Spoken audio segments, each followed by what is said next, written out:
नमस्कार दोस्तों, आइए आज हम एनसीईआरटी बुक क्लास 10th की मैथ की पहला चैप्टर हम कंप्लीट कर चुके हैं लास्ट क्लास के अंदर।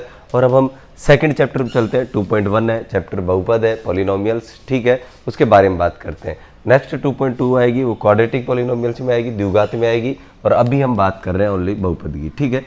देखिए, सबसे पहले हम ज्यामिति की बात करते हैं। ये है कोऑर्डिनेट ज्यामिति, ये एक्स अक्ष, ये क्या होता है, एक्स अक्ष होता है, ठीक है। और ये क्या होता है, वाई अक्ष, क्या होता है, वाई। ये मूल बिंदु ओ, इसे क्या कहते हैं हम, मूल बिंदु कहते हैं, ठीक है। और मूल बिंदु के हमेशा निर्देशांक 0 और 0 होते हैं, या निर्देशांक x और y होते हैं। पहले x और बाद में y होता है, पहले x और उसके बाद में y होता है, ठीक है। अब देखिए आप लोग, x अक्ष यानी भुज, क्या भुज कहते हैं, और y अक्ष को हम कोटि कहते हैं, ठीक है ना। तो x अक्ष के निर्देशांक भुज के निर्देशांक, y अक्ष के निर्देशांक कोटि के निर्देशांक, ठीक है। ये चतुर्थांश पहला, ये दूसरा, ये तीसरा और ये चौथा।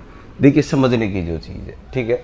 यहाँ हमारे पास जो काम आएगा हम उस पर बात करते हैं, बाद बाकी और 7 चैप्टर में हम पढ़ लेंगे, ठीक है।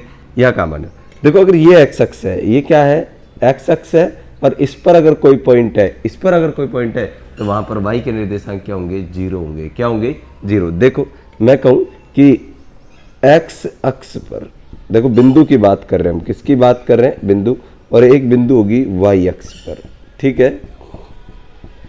x अक्ष पर हुई तो y के निर्देशांक क्या होंगे, 0 होगा, क्या होगा, 0। अगर y अक्ष पर बिंदु है तो x के निर्देशांक क्या होंगे, 0 होंगे। यही चीज समझने की है, समझिए एक बार ध्यान से। x अक्ष पर क्या होता है, x अक्ष भुज है, y अक्ष क्या है, कोटि है, भुज और कोटि, भुज और कोटि, ये भुज है और ये कोटि है। x अक्ष y के निर्देशांक, ठीक है ना।